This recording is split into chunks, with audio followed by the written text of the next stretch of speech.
નમસ્કાર વિદ્યાર્થી મિત્રો, ધોરણ 12 વિષય અર્થશાસ્ત્ર, ચેપ્ટર 3 નાનું અને ફુગાવો.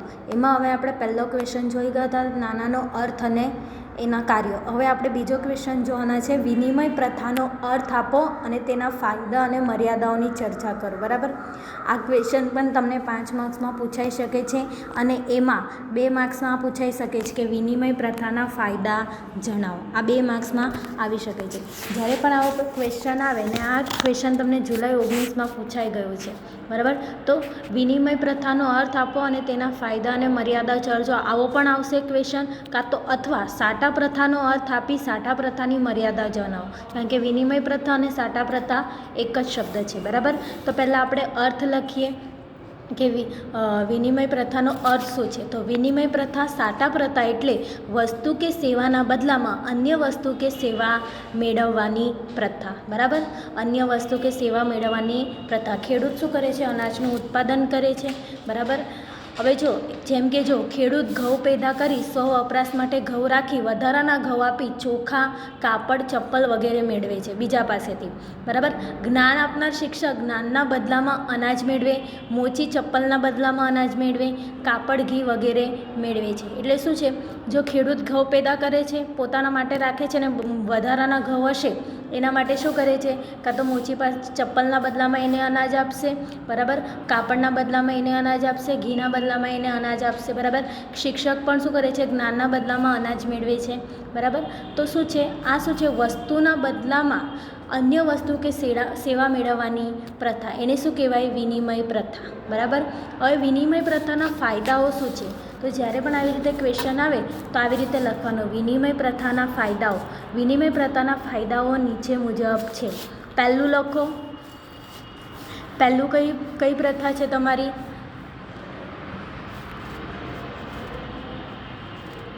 પહેલી પ્રથા છે તમારી મર્યાદિત જરૂરિયાતો સંતોષાય છે. તો પહેલો પોઈન્ટ આવી રીતે લખવાનું, મર્યાદિત જરૂરિયાતો સંતોષાય છે. બરાબર, જરૂરિયાતો કેવી? મર્યાદિત. એ મર્યાદિત જરૂરિયાતો સંતોષાય છે. આવું લખ્યા પછી એનું જ્યારે પણ તમે ડિસ્ક્રિપ્શન કરો તો એના નીચે મુજબ કરવાનું છે. બરાબર, આવી રીતે ડોટ પાડીને લખવાનું છે. પછી બીજું, સમજદારી અને સહકારની ભાવના વિકસે છે. બરાબર, ત્રીજો પોઈન્ટ છે, શ્રમ વિભાજનની પદ્ધતિનો વિકાસ થાય છે. તો આ 3 જેટલા એના ફાયદાઓ છે. તમને 2 માર્ક્સમાં પૂછાશે. કેટલા માર્કમાં? 2 માર્ક્સમાં પૂછાશે. એટલે યાદ રાખજો, આઈએમપી છે, પૂછાય છે અને પૂછાય છે. બરાબર, હવે તમારે આ કઈ રીતે આવી રીતે લખ્યા પછી કઈ રીતે વિસ્તારપૂર્વક સમજાવવાનું છે હું એ તમને સમજાવું. જુઓ, પહેલાં શું છે, વિનિમય પ્રથાના ફાયદાઓ. બરાબર, વિનિમય પ્રથાના ફાયદાઓ. પહેલું, મર્યાદિત જરૂરિયાતો સંતોષાય છે. હવે મર્યાદિત જરૂરિયાતો સંતોષાય છે તેમાં પહેલું જુઓ, જે સમાજના લોકોની સંખ્યા ઓછી હોય તેની જરૂરિયાતો ખૂબ ઓછી અને સાદી હોય છે. આપણને ખબર છે. બરાબર, જે લોકો સાદું જીવન જીવતા હોય એ લોકોની સમાજમાં લોકોની સંખ્યા ઓછી હોય એ લોકોની જરૂરિયાતો પણ કેવી હોય છે? ખૂબ ઓછી અને સાદી હોય. તેમજ સમાજમાં ખૂબ સાદું શ્રમ વિભાજન હોય તો વસ્તુ વિનિમય પદ્ધતિ સારી રીતે ચાલી શકે છે. બરાબર, કે મર્યાદિત જરૂરિયાતો સંતોષાય એનો ફાયદો છે કે જેટલી જરૂર છે એટલી જ જરૂરિયાતનો ઉપયોગ થાય છે. બરાબર, દાખલા તરીકે ગામનો સુથાર ખેડૂતને ત્યાં સુથારી કામ કરી અનાજ મેળવે. શું? ગામનો સુથાર છે ખેડૂતના ત્યાં શું કરે? સુથારી કામ કરી અને ખેડૂત અનાજ પકવે એટલે એને વસ્તુના બદલામાં વસ્તુ આપે એટલે અનાજ મેળવે. ખેડૂત અનાજ આપીને લુહાર પાસેથી ખેતીના ઓજારો મેળવે. બરાબર, ખેતી માટેના જે ઓજારો છે તો ખેડૂત શું કરશે? લુહાર એને ઓજારો જોઈતા હોય તો લુહારને શું આપશે? એના અનાજ આપશે અને લુહાર પાસેથી પોતાના ઓજારો મેળવે. મોચી પગરખા આપીને ખેડૂત પાસેથી ઘી મેળવે. આ રીતે વસ્તુ વિનિમય થાય છે ત્યારે લોકોની મર્યાદિત પ્રમાણમાં જરૂરિયાતો સંતોષાય છે.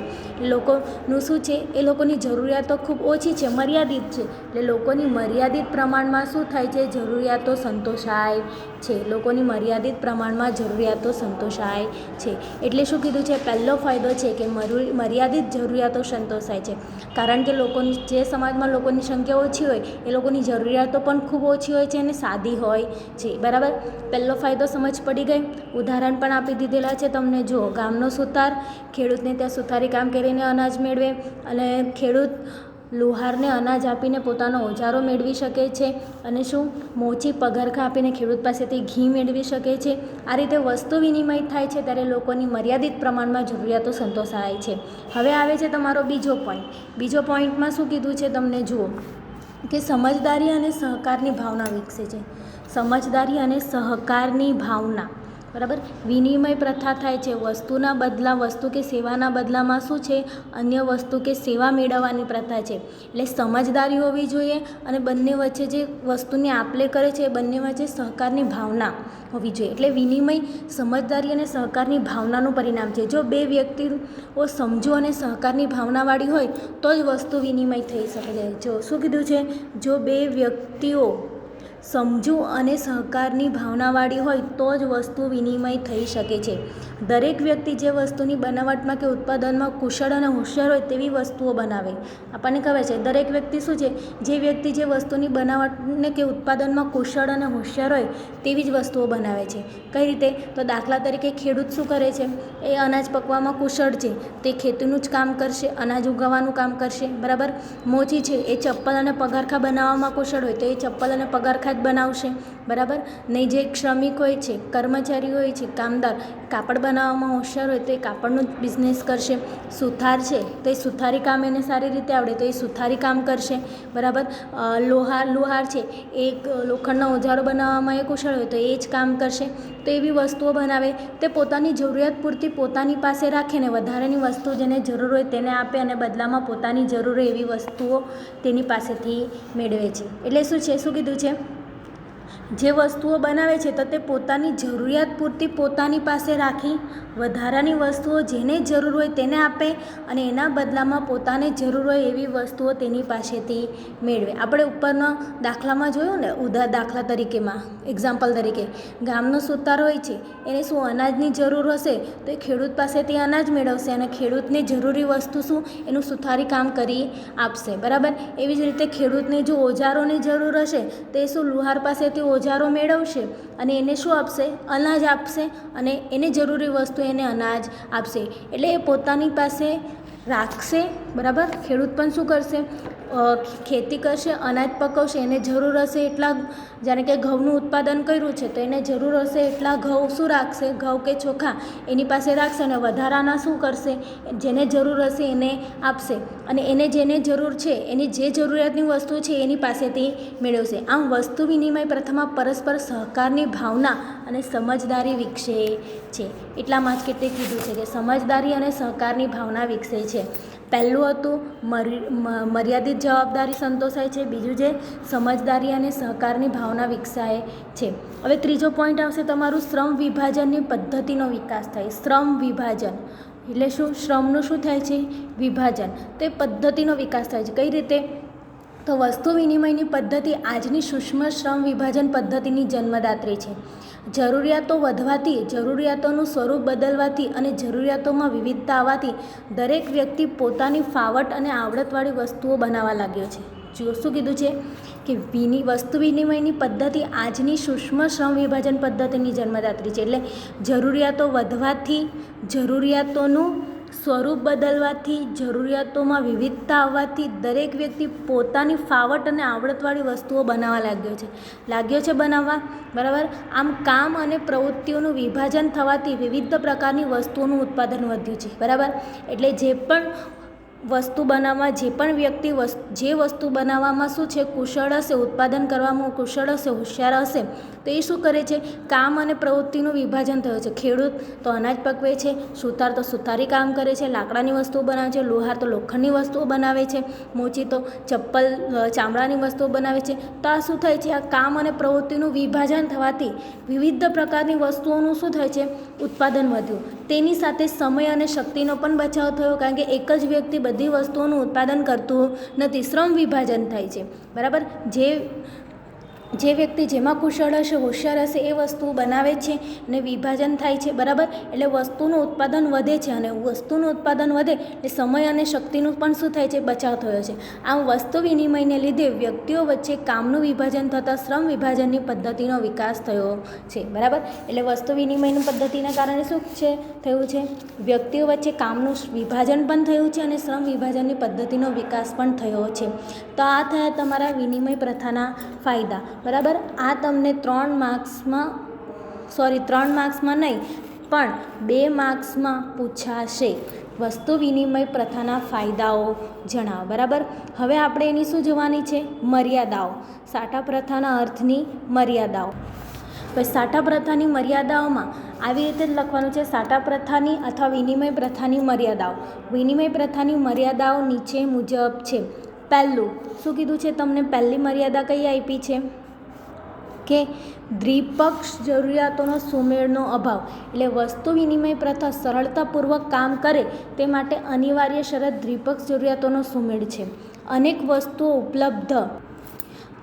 વસ્તુઓ ઉપલબ્ધ હોવા છતાં જ્યાં સુધી દ્વિપક્ષ મેળ બેસે નહીં ત્યાં સુધી વિનિમય શક્ય બને નહીં. એટલે કે દાખલા તરીકે શું કીધું છે કે ખેડૂતને ઘઉંના બદલામાં વણકર પાસેથી કાપડ મેળવવું હોય અને જો વણકરને કાપડના બદલામાં ખેડૂત પાસેથી ઘઉં જોઈતા હોય તો જ વિનિમય શક્ય બને છે, કે દ્વિપક્ષ મેળ બેસવો જોઈએ, બરાબર. હવે ખેડૂતને કાપડ જોઈતું હોય પણ વણકરને ઘઉં ન જોઈતા હોય તો, બરાબર, દ્વિપક્ષ મેળ બેસે નહીં. એટલે ખેડૂતને જ્યારે ઘઉંના બદલામાં વણકર પાસેથી કાપડ મેળવવું હોય અને જો વણકરને કાપડના બદલામાં ખેડૂત પાસે ઘઉં જોઈતા હોય, બંનેની જોઈતું હોય, બરાબર, બંનેનું જો વિનિમય જોઈતું હોય તો જ વિનિમય શક્ય બને છે. પરંતુ જો વણકરને કાપડના બદલામાં ખુરશી જોઈતી હોય તો બંનેની જરૂરિયાતનો મેળ બેસે નહીં, કારણ કે એને શું છે, ઘઉં જોતા નથી, એને ખુરશી જોઈએ છે, તો બંનેની જરૂરિયાતનો મેળ બેસે નહીં. પરિણામે શું, વિનિમય થઈ શકે નહીં. એટલે જરૂરિયાતોનો દ્વિપક્ષ મેળ બેસાડવાની આ મુશ્કેલી વિનિમય પ્રથાની એક મોટી મર્યાદા છે.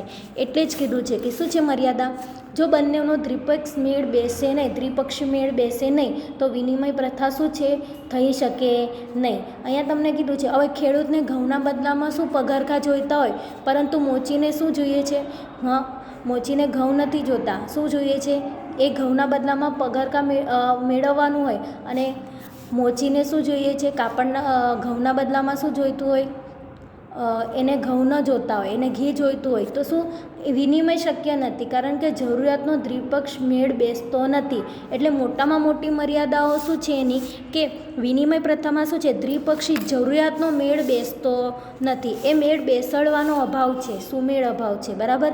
એટલે બેસાડવાની પદ્ધતિ આવડવી જોઈએ, જો એ ન બેસે તો એ એક મોટી મર્યાદા છે. પછી આવે છે બીજું, મૂલ્યની ચૂકવણીની મુશ્કેલીઓ. મૂલ્યની શું છે, ચૂકવણીની મુશ્કેલીઓ, કે મૂલ્યની ચૂકવણીની મુશ્કેલીઓ કઈ રીતે થાય છે, કે અનાજ, કાપડ વગેરે કેટલીક વસ્તુઓનું નાના એકમોમાં વિભાજન શક્ય છે, તેથી આ વસ્તુઓના વિનિમયમાં મુશ્કેલી પડે નહીં. અનાજ છે, કાપડ છે, આ નાના નાના એકમોમાં વિભાજન શક્ય છે એટલે વસ્તુ વિનિમયમાં મુશ્કેલી પડે નહીં. પરંતુ ગાય, ભેંસ, ટેબલ, ખુરશી વગેરે જેવી વસ્તુઓ નાના ભાગ પાડી શકાતા નથી. નાના ભાગ પાડી શકાય, અનાજના આપણે નાના ભાગ શું કરી શકાય, નાના નાના એકમોમાં વિભાજન કરી શકીએ છીએ, બરાબર ને. 1 ગ્રામ, 2 ગ્રામ, 500 ગ્રામ, 1000 ગ્રામ, 1 કિલો, 2 કિલો, બરાબર, જેવું જોઈએ તેમ એનું શું કરી શકીએ છીએ, એનું ભાગ નાના એકમોમાં વિભાજન કરી શકીએ છીએ. કાપડને પણ આપણે મીટરમાં કાપી શકીએ છીએ, બરાબર, સેન્ટીમીટરમાં કાપી શકીએ છીએ, એના નાના એકમોમાં વિભાજન થઈ શકે છે. પરંતુ મુશ્કેલી ક્યારે પડે, પરંતુ ગાય છે, ભેંસ છે, ટેબલ છે, ખુરશી છે, એ લોકોનું નાના એક ભાગ પાડી શકાતા નથી. તેથી આવી વસ્તુઓના વિનિમયમાં મુશ્કેલી ઊભી થાય છે. કઈ રીતે, તો જો દાખલા તરીકે ગાય વેચનારને ગાયના બદલામાં 100 કિગ્રા ઘઉં જોઈતા હોય પરંતુ ખેડૂત પાસે 50 કિગ્રા જ ઘઉં છે. કેટલા ઘઉં છે, 50 કિગ્રા જ ઘઉં છે, બરાબર. શું કહે છે, ગાય વેચનારને શું છે, ગાયના બદલામાં 100 કિગ્રા ઘઉં જોઈતા છે પરંતુ ખેડૂત પાસે કેટલા છે, 50 કિગ્રા જ ઘઉં હોય તો તેના બદલામાં તેની અડધી ગાય મળી શકે નહીં. અડધી ગાય મળી શકે, આપી શકાય, ગાય તો આપણે શું આખી જ આપવી પડે ને, ગાય અડધી આપી શકાય નહીં. આમ અવિભાજ્ય વસ્તુમાં વિભાજ્ય વસ્તુ સાથેનો વિનિમયની મૂલ્યની ચૂકવણી કેવી થાય છે, મુશ્કેલ બની જાય છે. મુશ્કેલ બની જાય મૂલ્યની ચૂકવણી કરવી શું થાય છે? મુશ્કેલ બનતી રહે છે. વળી વાળંદ, ધોબી, વેદ વગેરેની સેવાઓની કામગીરીનું મૂલ્ય ચૂકવતું પણ ખૂબ મુશ્કેલ પડે છે. એટલે જ બીજી મર્યાદા શું છે? મૂલ્યની ચૂકવણી કેવી છે? મુશ્કેલી છે. બરાબર. પછી ત્રીજો તમારો આવે છે મૂલ્યના સંગ્રહની ચૂકવણી. મૂલ્યના સંગ્રહની, કારણ કે વિનિમય પદ્ધતિઓમાં શું છે? વસ્તુના બદલામાં વસ્તુ મેળવવાની પ્રથા છે. એટલે એનું વસ્તુ સંગ્રહ રાખવી મુશ્કેલી છે. કઈ રીતે? તો પહેલાં પશુધન મહત્ત્વનું હતું. પશુધન, બરાબર. પરંતુ દરેક પશુનું ચોક્કસ આયુષ્ય હોય છે ને. દરેક પશુનું શું હોય છે? ચોક્કસ આયુષ્ય હોય છે. બરાબર. ગાય કેટલા વર્ષ આયુષ્ય ભોગવશે, એના બદલામાં ભેંસ કેટલા વર્ષ આયુષ્ય ભોગવશે, બળદનું આયુષ્ય અલગ હોય છે. તો દરેક પશુનું ચોક્કસ આયુષ્ય હોય છે. તેથી આ પશુધન તે સ્વરૂપે અમુક સમય સુધી જ સંગ્રહી શકાય છે. અમુક સમય સુધી શું તેનો સંગ્રહ થાય છે. જ્યારે દૂધ, ઘી, શાકભાજી જેવી નાશવંત વસ્તુઓનો સંગ્રહ થઈ શકે નહીં. લાંબા ગાળે અનાજ સડી જતું હોય છે. લાંબા ગાળા સુધી શું તમે અનાજ મૂકી રાખી શકો છો? સંગ્રહ કરી શકો છો? નહીં, કારણ કે લાંબા ગાળે એ શું થઈ જાય છે? સડી જતું હોય છે. તો તેનો સંગ્રહ લાંબા સમય સુધી શક્ય ન બને. આ મોટાભાગની વસ્તુઓને ભવિષ્યમાં વિનિમય કરવાના હેતુથી સંપત્તિ રૂપે સાચવી રાખવાનું અશક્ય કે અગવડભર્યું બનતું. એટલે મૂલ્યના સંગ્રહની આ મુશ્કેલીને કારણે વસ્તુ વિનિમય પ્રથા કાળક્રમે પડી ભાંગી અને નાના પ્રથા અસ્તિત્વમાં આવી. જુઓ શું કીધું છે? કારણ કે આ બધી વસ્તુઓનો સંગ્રહ કરવો કેવો થઈ ગયો છે? મુશ્કેલ થઈ ગયો છે. નાશવંત વસ્તુ આપણે લાંબા સમય સુધી રાખી જ ન શકીએ. અનાજ પણ લાંબા ગાળે શું થઈ જાય છે? સડી જાય છે. બરાબર. એટલે એ સંપત્તિ રૂપે સાચવી રાખવાનું કેવું છે? સગવડભર્યું નથી, અગવડભર્યું બનતું ગયું. એટલે મૂલ્યના સંગ્રહની આ જે પદ્ધતિ છે, મુશ્કેલીના કારણે વસ્તુની વિનિમય પ્રથા કાળક્રમે શું થઈ? પડી ભાંગી. અને કોનો જન્મ થયો? નાના પ્રથાનો અસ્તિત્વમાં આવી. આપણે જોયું, નાના કાર્યમાં જોયું કે મૂલ્યના સંગ્રહ તરીકે નાનું કાર્ય ઉપયોગી બન્યું છે, કારણ કે લાંબા ગાળે શું આપણે સાચવી શકીએ છીએ. બરાબર. હવે ચોથો મર્યાદા કઈ છે? મૂલ્યના સર્વસામાન્ય માપદંડનો અભાવ. એટલે શું? કે વસ્તુ વિનિમય પ્રથામાં જેમ જેમ વિનિમયના વ્યવહારો વધવા માંડ્યા તેમ વસ્તુઓનું મૂલ્ય માપવાના સર્વસામાન્ય માપદંડની જરૂરિયાત ઊભી થઈ. બરાબર. હવે આપણને ખબર છે, અનાજ આપણે ગ્રામમાં માપીએ છીએ, કાપડ મીટરમાં માપીએ છીએ. બરાબર. ઘી લીટરમાં માપીએ છીએ. બરાબર. એવી રીતે જેમ વ્યવહારો વધવા માંડ્યા તેમ જ્યારે નાનાની શોધ થઈ ન હતી. બરાબર. ખાલી વસ્તુ વિનિમય પ્રથા ચાલતી હતી. તો જેમ વ્યવહારો વધવા માંડ્યા તેમ વસ્તુઓનું મૂલ્ય માપવાનું સર્વસામાન્ય માપદંડની જરૂરિયાત ઊભી થઈ. માપવાની જરૂરિયાત ઊભી થઈ. આ પદ્ધતિમાં વસ્તુઓ નાના તરીકે કામ કરતી હોવાથી દરેક વસ્તુ સાથેના વિનિમય મૂલ્યનો માપદંડ બદલાતો રહે છે. દાખલા તરીકે શું? ખેડૂત બાજરી આપીને સુતાર પાસેથી હળ ખરીદવા માંગતો હોય તો બાજરીનું મૂલ્ય હળની રીતે નક્કી થાય અને તે ખેડૂત તેમજ સુતાર બંનેને માન્ય રહેવું જોઈએ. બરાબર. ખેડૂત બાજરી આપીને સુતાર પાસેથી હળ ખરીદવા માંગતો હોય. બરાબર ને? હળ. તો બાજરીનું મૂલ્ય હળની રીતે નક્કી થાય. બરાબર. એટલે બંનેનું મૂલ્ય સરખું આવવું જોઈએ અને બંનેને માન્ય રહેવું જોઈએ. એ જ રીતે ખેડૂત બાજરી આપીને કુંભાર પાસેથી માટીના વાસણો લેવા માંગતો હોય તો બાજરીનું મૂલ્ય માટીના વાસણોની રીતે નક્કી થાય અને બંનેને સ્વીકાર્ય હોવું જોઈએ. આમ વિનિમય વ્યવહારો ગૂંચવાડાભર્યા અને અગવડભર્યા બની ગયા, કારણ કે માપદંડનો શું થતો હતો? અભાવ થતો હતો. વળી કોઈ વ્યક્તિ અન્ય વસ્તુ મેળવવાની તીવ્રતા અને ગરજ વસ્તુનું મૂલ્ય નક્કી કરવામાં નિર્ણાયક બને છે. દાખલા તરીકે ખેડૂતને જો ઘઉંના બદલામાં કાપડ મેળવવાની ગરજ વધુ હોય તો કાપડના એક એકમમાં બદલાતા વધુ ઘઉં આપવા શું કીધું છે? કાપડના બદલામાં શું છે? વધુ ઘઉં આપવા પડે. એ ખેડૂતને જો ઘઉંના બદલામાં કાપડ મેળવવાની ગરજ વધુ હોય, બરાબર, ઘઉંના બદલામાં કાપડ, તો કાપડના એક એકમના બદલામાં વધુ ઘઉં આપવા પડે. એક એકમના બદલામાં શું? વધુ ઘઉં આપવા પડે. આ મૂલ્ય માપવા માટેનો સર્વસામાન્ય માપદંડ અભાવે વિનિમય વ્યવહારો અગવડભર્યા અને મુશ્કેલી બની ગયા. એટલે વસ્તુ વિનિમય પ્રથાની ઉપર દર્શાવેલી મર્યાદાઓને લીધે પડતી અવગણોને નિવારવા માટે માનવીએ ઇતિહાસમાં એક અત્યંત મહત્ત્વના તબક્કે એક માધ્યમ તરીકે નાણાંની શોધ કરી. નાણાંની શોધ માનવીની ક્રાંતિકારી શોધો પૈકીની એક શોધ ગણાય છે. બરાબર. ક્યારે નાણાંની શોધ થઈ? કે જ્યારે વિનિમય પ્રથામાં મર્યાદા ઊભી થઈ. કેટલી મર્યાદા હતી આપણી? 4 જેટલી મર્યાદા હતી કે દ્વિપક્ષ જરૂરિયાત સુમેળનો અભાવ, પછી મૂલ્યની ચૂકવણીની મુશ્કેલી, મૂલ્યના સંગ્રાહક તરીકેની મુશ્કેલી અને મૂલ્યના સર્વસામાન્ય માપદંડનો અભાવ. આ મર્યાદાઓના કાર્ય શું થઈ ગયું છે? નાનાની શોધ માનવીની ક્રાંતિકારી શોધ પૈકીની એક શોધ ગણાય છે. તો આ ક્વેશ્ચન પણ તમારે જોવાનું છે, વાંચવાનું છે.